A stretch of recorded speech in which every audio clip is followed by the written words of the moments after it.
अंबेडकर नगर जनपद के तत्वाधान में आयोजित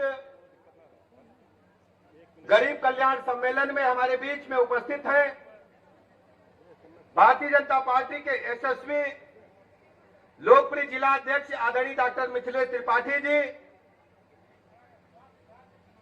विधान परिषद के सदस्य हमारे बड़े भाई आदरणीय डॉक्टर हरिओम पांडे जी, जिला पंचायत के अध्यक्ष बहुत ही लोकप्रिय साथी आदरणीय श्याम सुंदर वर्मा जी, भारतीय जनता पार्टी की सरकार को आदरणीय प्रधानमंत्री नरेंद्र मोदी जी ने वर्ष 2014 में जब इस देश की कमान संभाली,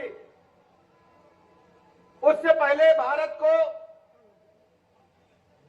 भ्रष्टाचार के केंद्र के रूप में जाना जाता था। कांग्रेस पार्टी और उनके सहयोगी दलों की सरकारें थी, लगातार भ्रष्टाचार पर भ्रष्टाचार के खुलासे हो रहे थे, घोटाले पर घोटालों के खुलासे हो रहे थे।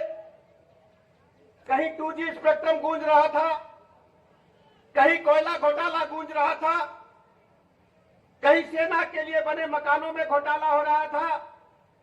कॉमनवेल्थ गेम जब दिल्ली में हुए, पूरी दुनिया के लोग दिल्ली आए, तो उसमें भी घोटाला हुआ, वो कांग्रेस पार्टी के रिजीम में हुआ था। दुनिया में भारत की साख गिरती जा रही थी, तब भारत के लोगों के बीच में ऐसा करिश्माई व्यक्तित्व आया जिन्होंने 2014 में भारतीय जनता पार्टी की सरकार बनाने का काम किया।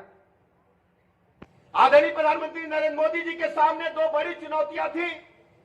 एक तो दुनिया के पैमाने पर जो भारत की साख गिरी थी, उस साख को आगे बढ़ाना था, उन विषमताओं को दूर करना था जिनके कारण भारत की साख गिरी थी।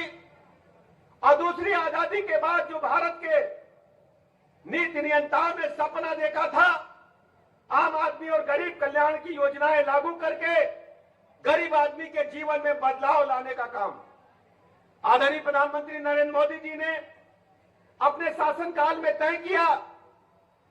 5 सूत्र उन्होंने तय किए। पहला सूत्र था सेवा।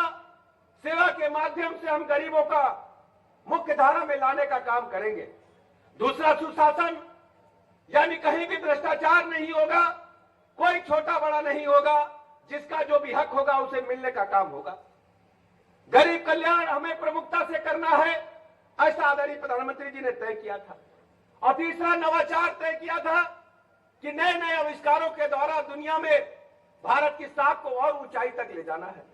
और दृढ़ इच्छा शक्ति के माध्यम से हमें सभी योजनाओं गरीब कल्याण के मामले में विशेषकर काम करना है। आदरणीय प्रधानमंत्री जी के नेतृत्व में एक भारत श्रेष्ठ भारत जो नारा था, भारतीय जनता पार्टी ने पूरी तरह से उसको कल्पना करने के बजाय आधारभूत रूप से लागू करने का काम किया है। आदरणीय प्रधानमंत्री जी ने जब देश की कमान संभाली, उस समय गरीबों की नजरें बैंकों की तरफ नहीं जाती थी।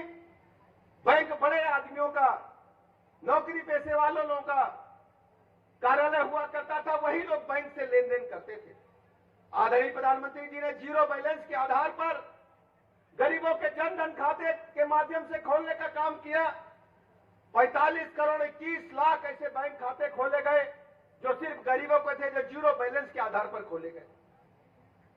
उज्ज्वला योजना के माध्यम से हमारी माताएं बहनें, जिनके फेफड़ों में हजारों सिगरेट का धुआं जाता था, उज्ज्वला गैस योजना के माध्यम से उनको निःशुल्क गैस कनेक्शन दिया गया। 9 करोड़ से अधिक ऐसी महिलाओं को जो एलपीजी कनेक्शन, गैस कनेक्शन केवल बड़े लोगों की घर की वस्तु हुआ करती, उसे गरीब लोगों को सीधे पहुंचाने का काम किया। इस योजना में आदरणीय मुख्यमंत्री योगी जी ने होली और दिवाली पर निःशुल्क गैस सिलेंडर भी देने का काम इस बार बजट में किया है। साथियों, दूसरी सबसे बड़ी योजना गरीबों को पक्का मकान देने को लेकर के थी। हर गरीब चाहता, हर आदमी चाहता है कि उसका जन्म तो भले ही झोपड़ी में हुआ हो, कच्चे मकान में हुआ हो, लेकिन उसकी आने वाली पीढ़ी, उसका बेटा पक्के मकान में रहे। आदरणीय प्रधानमंत्री जी ने सभी गरीबों को निःशुल्क मकान देने का निर्णय लिया। अंबेडकर नगर में भी हजारों लोगों को निःशुल्क मकान मिला है। केवल मकान ही नहीं दिया, पहले बिजली बड़े लोगों के घर का हिस्सा होती थी, गरीब आदमी कुप्पी और लालटेन दिया में बैठा रहता था। लेकिन आदरणीय प्रधानमंत्री ने तय किया